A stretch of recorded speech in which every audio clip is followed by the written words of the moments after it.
بسم اللہ الرحمن الرحیم۔ السلام علیکم ناظرین۔ شب قدر اور اس کی فضیلت۔ رمضان المبارک کی راتوں میں سے ایک رات شب قدر کہلاتی ہے، جو بہت ہی قدر و منزلت اور خیر و برکت کی حامل رات ہے۔ اس رات کو اللہ تعالیٰ نے 1000 مہینوں سے افضل قرار دیا ہے۔ 1000 مہینے کے 83 برس 4 ماہ بنتے ہیں۔ جس شخص نے یہ ایک رات عبادت میں گزاری، اس نے 83 برس 4 ماہ کا زمانہ عبادت میں گزار دیا، اور 83 برس کا زمانہ کم از کم ہے، کیونکہ خیر من الف شہر کہہ کر اس امر کی طرف اشارہ فرمایا گیا ہے کہ اللہ کریم جتنا زائد اجر عطا فرمانا چاہے گا عطا فرمائے گا۔ اس اجر کا اندازہ انسان کے بس سے باہر ہے۔ شب قدر کے معنی و مفہوم۔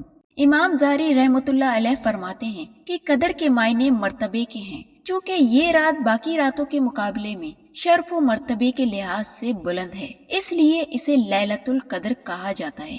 حضرت عبداللہ بن عباس رضی اللہ تعالیٰ عنہ سے مروی ہے کہ اللہ تعالیٰ نصف شعبان کی رات کو تمام فیصلے فرما لیتا ہے، اور چونکہ اس رات میں اللہ تعالیٰ کی طرف سے 1 سال کی تقدیروں کا قلمدان فرشتوں کو سونپا جاتا ہے، اس وجہ سے یہ لیلۃ القدر کہلاتی ہے۔ اس رات کو قدر کے نام سے تعبیر کرنے کی وجہ یہ بھی بیان کی جاتی ہے۔ اس رات میں اللہ تعالیٰ نے اپنی قابل قدر کتاب، قابل قدر امت کے لیے صاحب قدر رسول کی معرفت نازل فرمائی۔ یہی وجہ ہے کہ اس صورت میں لفظ قدر 3 دفعہ آیا ہے۔ قدر کے معنی تنگی کا بھی آتا ہے۔ اس معنی کے لحاظ سے اسے قدر والی کہنے کی وجہ یہ ہے کہ اس رات آسمان سے فرش زمین پر اتنی کثرت کے ساتھ فرشتوں کا نزول ہوتا ہے کہ زمین تنگ ہو جاتی ہے۔ امام ابو بکر الوراق کہنے کی وجہ بیان کرتے ہوئے کہتے ہیں کہ یہ رات عبادت کرنے والے کو صاحب قدر بنا دیتی ہے، اگرچہ وہ پہلے سے اس لائق نہیں تھا۔ یہ رات کیوں عطا ہوئی؟ اس کے حصول کا سب سے اہم سبب نبی اکرم صلی اللہ علیہ وآلہ وسلم کی اس امت پر شفقت اور آپ صلی اللہ علیہ وآلہ وسلم کی غمخواری ہے۔ موطا امام مالک میں ہے کہ جب رسول پاک صلی اللہ علیہ وآلہ وسلم کو سابقہ لوگوں کی عمر پر آگاہ فرمایا گیا، تو آپ صلی اللہ علیہ وآلہ وسلم نے ان کے مقابلے میں اپنی امت کے لوگوں کی عمروں کو کم دیکھتے ہوئے یہ خیال فرمایا کہ میری امت کے لوگ اتنی عمر میں سابقہ امتوں کے برابر عمل کیسے کر سکیں گے؟ پس آپ صلی اللہ علیہ وآلہ وسلم کو لیلۃ القدر عطا فرما دی، جو 1000 مہینوں سے افضل ہے۔ اس کی تائید حضرت ابن عباس رضی اللہ تعالیٰ عنہ سے منقول روایت سے بھی ہوتی ہے کہ آپ صلی اللہ علیہ وآلہ وسلم کی بارگاہ اقدس میں بنی اسرائیل کے ایک ایسے شخص کا تذکرہ کیا گیا جس نے 1000 ماہ تک اللہ تعالیٰ کی راہ میں جہاد کیا تھا، تو آپ صلی اللہ علیہ وآلہ وسلم نے اس پر تعجب کا اظہار فرمایا اور اپنی امت کے لیے آرزو کرتے ہوئے جب یہ دعا کی کہ اے میرے رب، میری امت کے لوگوں کی عمریں کم ہونے کی وجہ سے نیک اعمال بھی کم ہوں گے، تو اس پر اللہ تعالیٰ نے شب قدر عنایت فرمائی۔ ایک روایت میں یہ بھی ہے کہ ایک مرتبہ نبی اکرم صلی اللہ علیہ وآلہ وسلم نے صحابہ کرام کے سامنے مختلف شخصیات، حضرت ایوب علیہ السلام، حضرت زکریا علیہ السلام، حضرت یوشع کا تذکرہ کرتے ہوئے فرمایا کہ ان حضرات نے 80 سال اللہ تعالیٰ کی عبادت کی ہے اور پلک جھپکنے کے برابر بھی اللہ تعالیٰ کی نافرمانی نہیں کی۔ صحابہ کرام کو ان کی برگزیدہ ہستیوں پر رشک آیا۔ امام قرطبی رحمۃ اللہ لکھتے ہیں کہ اسی وقت جبرائیل علیہ السلام آپ صلی اللہ علیہ وآلہ وسلم کی بارگاہ اقدس میں حاضر ہوئے اور عرض کیا، اے نبی محترم، آپ کی امت کے لوگ ان سابقہ لوگوں کی 80 سالہ عبادت پر رشک کر رہے ہیں، تو آپ کے رب نے آپ کو اس سے بہتر عطا فرما دیا ہے، اور پھر سورۃ القدر کی تلاوت کی۔ اس پر رسول خدا صلی اللہ علیہ وآلہ وسلم کا چہرہ اقدس فرط مسرت سے چمک اٹھا۔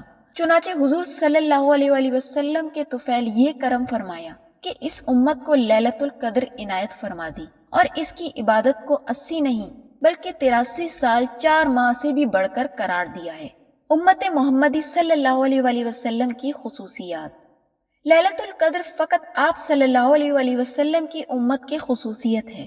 امام جلال الدین سیوطی حضرت انس رضی اللہ تعالیٰ عنہ سے نقل کرتے ہیں کہ رسول خدا صلی اللہ علیہ وآلہ وسلم نے فرمایا، یہ مقدس رات اللہ تعالیٰ نے فقط میری امت کو عطا فرمائی ہے، سابقہ امتوں میں یہ شرف کسی کو بھی نہیں ملا۔ پہلی امتوں میں عبد کسے کہا جاتا تھا؟ مفسرین کرام لکھتے ہیں کہ پہلی امتوں میں عابد اسے قرار دیا جاتا تھا جو 1000 ماہ تک اللہ تعالیٰ کی عبادت کرتا، لیکن نبی اکرم صلی اللہ علیہ وسلم کے صدقے میں اس امت کو یہ فضیلت حاصل ہوئی کہ ایک رات کی عبادت سے اس سے بہتر مقام حاصل کر لیتی ہے۔ سابقہ امتوں کا عابد وہ شخص ہوتا جو 1000 ماہ تک اللہ تعالیٰ کی عبادت کرتا تھا، لیکن اس کے مقابلے میں اللہ تعالیٰ نے اس امت کے افراد کو یہ شب قدر عطا فرمائی جس کی عبادت اس 1000 ماہ سے بہتر قرار دی گئی ہے۔ گویا یہ عظیم نعمت بھی سرکار دو جہاں صلی اللہ علیہ وسلم کی غلامی کے صدقے میں امت کو نصیب ہوئی ہے۔ فضیلت شب قدر احادیث کی روشنی میں سیدنا ابو ہریرہ سے مروی ہے، کہا کہ آپ صلی اللہ علیہ وسلم نے فرمایا، جس شخص نے شب قدر میں اجر و ثواب کی امید سے عبادت کی، اس کے سابقہ گناہ معاف کر دیے جاتے ہیں۔ اس ارشاد نبوی صلی اللہ علیہ وسلم میں جہاں لیلۃ القدر کی ساعتوں میں ذکر و فکر، عبادت و اطاعت کی تلقین کی گئی ہے، وہاں اس بات کی طرف متوجہ بھی کیا گیا ہے کہ عبادت سے محض اللہ تعالیٰ کی خوشنودی مقصود ہو، ریاکاری یا بدنیتی نہ ہو، اور آئندہ عہد کرے کہ میں برائی کا ارتکاب نہیں کروں گا۔ چنانچہ اس شان کے ساتھ عبادت کرنے والے بندے کے لیے یہ رات مرصاد مغفرت بن کر آتی ہے۔ سیدنا انس رضی اللہ تعالی عنہ سے مروی ہے کہ رمضان المبارک کی آمد پر ایک مرتبہ رسول پاک صلی اللہ علیہ وسلم نے فرمایا، یہ جو ماہ تم پر آیا ہے اس میں ایک ایسی رات ہے جو 1000 ماہ سے افضل ہے۔ جو شخص اس رات سے محروم رہ گیا گویا وہ سارے خیر سے محروم رہا، اور اس رات کی بھلائی سے وہی شخص محروم رہ سکتا ہے جو واقعتاً محروم ہو۔ ایسے شخص کی محرومی میں واقعتاً کیا شک ہو سکتا ہے جو اتنی بڑی نعمت کو غفلت کی وجہ سے گنوا دی۔ جب انسان معمولی باتوں کے لیے کتنی راتیں جاگ کر بسر کر لیتا ہے، 80 سال کی عبادت سے افضل عبادت کے لیے 10 راتیں کیوں نہیں جاگ سکتا؟ حضرت انس رضی اللہ تعالیٰ عنہ سے روایت ہے کہ رسول خدا صلی اللہ علیہ وسلم نے لیلۃ القدر کی فضیلت بیان کرتے ہوئے فرمایا، شب قدر کو جبرائیل امین فرشتوں کے جھرمٹ میں زمین پر اتر آتے ہیں اور ہر شخص کے لیے دعائیں مغفرت کرتے ہیں جو کھڑے بیٹھے یعنی کسی حال میں اللہ کو یاد کر رہا ہو۔ شب قدر کو مخفی کیوں رکھا گیا؟ اتنی اہم اور بابرکت رات کے مخفی ہونے کی متعدد حکمتیں بیان کی گئی ہیں، ان میں سے چند ایک درجہ ذیل ہیں۔ نمبر 1، دیگر اہم مخفی امور مثلاً اسم اعظم جمعے کے روز قبولیت دعا کی گھڑی کی طرح اس رات کو بھی مخفی رکھا گیا ہے۔ نمبر 2، اگر اسے مخفی نہ رکھا جاتا تو عمل کی راہ مسرود ہو جاتی اور اسی رات کے عمل پر اکتفا کر لیا جاتا۔ ذوق عبادت میں دوام کی خاطر اس کو آشکار نہیں کیا گیا۔ نمبر 3، اگر کسی مجبوری کی وجہ سے کسی انسان کی وہ رات رہ جاتی تو شاید اس کے صدمے کا ازالہ ممکن نہ ہوتا۔ نمبر 4، اللہ تعالیٰ کو چونکہ اپنے بندوں کی رات کے اوقات میں جاگنا اور بیدار رہنا محبوب ہے، اس لیے رات متعین نہ فرمائی تاکہ اس کی تلاش میں متعدد راتیں عبادت میں گزاریں۔ نمبر 5، عدم تعین کی وجہ سے گنہگاروں پر شفقت بھی ہے، کیونکہ اگر علم کے باوجود اس رات میں گناہ سرزد ہوتا تو اس سے لیلۃ القدر کی عظمت مجروح کرنے کا جرم بھی لکھا جاتا۔ ایک جھگڑا عالم شب قدر سے محرومی کا سبب بنا۔ ایک نہایت اہم وجہ اس کے مخفی کر دینے کی جھگڑا بھی ہے۔ حضرت عباد بن صامت رضی اللہ تعالی عنہ سے مروی حدیث میں موجود ہے کہ اللہ تعالیٰ نے اپنے پیارے محبوب صلی اللہ علیہ وسلم کو حکم دیا کہ آپ اس کے تعین کے بارے میں اپنی امت کو آگاہ فرما دیں کہ یہ فلاں رات ہے، لیکن 2 آدمیوں کے جھگڑے کی وجہ سے بتلانے سے منع فرما دیا۔ روایت کے الفاظ یوں ہیں، ایک مرتبہ رسالت مآب صلی اللہ علیہ وسلم شب قدر کے تعین کے بارے میں آگاہ کرنے کے لیے گھر سے باہر تشریف لائے، لیکن راستے میں 2 آدمی آپس میں جھگڑ رہے تھے۔ حضور صلی اللہ علیہ وسلم نے فرمایا کہ میں تمہیں شب قدر کے بارے میں اطلاع دینے آیا تھا، مگر فلاں کی لڑائی کی وجہ سے اس کا تعین اٹھا لیا گیا۔ اس روایت نے یہ بھی واضح کر دیا کہ لڑائی جھگڑے کی وجہ سے انسان اللہ تعالیٰ کی بہت سی نعمتوں سے محروم ہو جاتا ہے۔ یہی وجہ ہے کہ آج امت برکتوں اور سعادتوں سے محروم ہوتی جا رہی ہے۔ مذکورہ روایت سے بعض لوگوں کو غلط فہمی ہوئی ہے کہ شاید اس کے بعد تعین شب قدر کا آپ کو علم نہ رہا، حالانکہ یہ بات درست نہیں، کیونکہ شارحین حدیث نے تصریح کر دی ہے کہ تعین کا علم جو اٹھا لیا گیا تھا تو صرف اسی 1 سال کی بات تھی، ہمیشہ کے لیے نہیں۔ امام بدر الدین عینی شرح بخاری میں رقم تراز ہیں۔ اس سال کا تعین شب قدر کا علم اٹھا لیا گیا۔ اس کے بعد حضور اکرم صلی اللہ علیہ وسلم کو اس کی تعین کا علم رہا یا نہ؟ میں کہتا ہوں کہ حضرت سفیان بن عینہ فرماتے ہیں کہ آپ کو اس کے تعین کا علم تھا۔ ہمارے نزدیک آقائے دو جہاں صلی اللہ علیہ وسلم کو نہ صرف تعین کا علم ہے بلکہ آپ بعض غلاموں کو بھی اس پر آگاہ فرماتے ہیں۔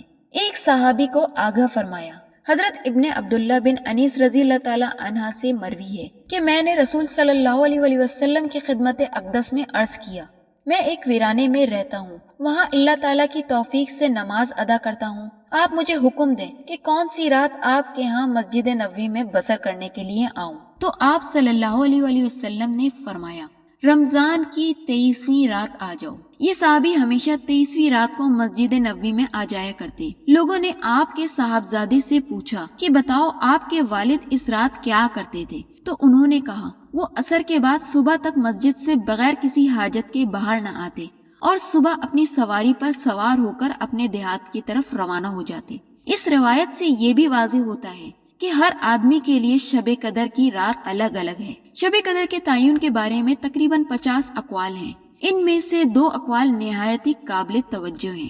نمبر 1، رمضان المبارک کے آخری عشرے کی طاق راتوں میں سے ایک رات ہے۔ حضرت عائشہ صدیقہ رضی اللہ تعالیٰ عنہ سے مروی ہے کہ رسالت مآب صلی اللہ علیہ وسلم نے فرمایا، لیلۃ القدر کو رمضان کے آخری عشرے کی طاق راتوں میں تلاش کرو، کیونکہ اعتکاف کا مقصد بھی تلاش لیلۃ القدر ہے، اس لیے ان آخری ایام کا اعتکاف سنت قرار دیا گیا ہے۔ نبی اکرم صلی اللہ علیہ وسلم کو جب تک اللہ تعالیٰ نے اس شب قدر کی تعین سے آگاہ نہیں فرمایا تھا، آپ صلی اللہ علیہ وسلم اس کی تلاش کے لیے پورا رمضان اعتکاف کرتے تھے، لیکن جب آگاہ فرما دیا گیا تو وصال تک صرف آخری عشرے کا اعتکاف فرماتے تھے۔ نمبر 2، رمضان المبارک کی 27ویں شب قدر ہے۔ جمہور علماء اسلام کی یہی رائے ہے۔ امام قرطبی رحمۃ اللہ علیہ فرماتے ہیں، علماء کا شب قدر کی تعین کے بارے میں اختلاف ہے، لیکن اکثریت کی رائے یہی ہے کہ لیلۃ القدر 27ویں شب ہے۔ علامہ الواسی رحمۃ اللہ علیہ لکھتے ہیں، علماء کی اکثریت کی رائے یہ ہے کہ طاق راتوں میں سے 27ویں رات ہے۔ ترجمان قرآن حضرت عبداللہ بن عباس رضی اللہ تعالی عنہ اور قاری قرآن حضرت ابی بن کعب رضی اللہ تعالی عنہ کی بھی یہی رائے ہے۔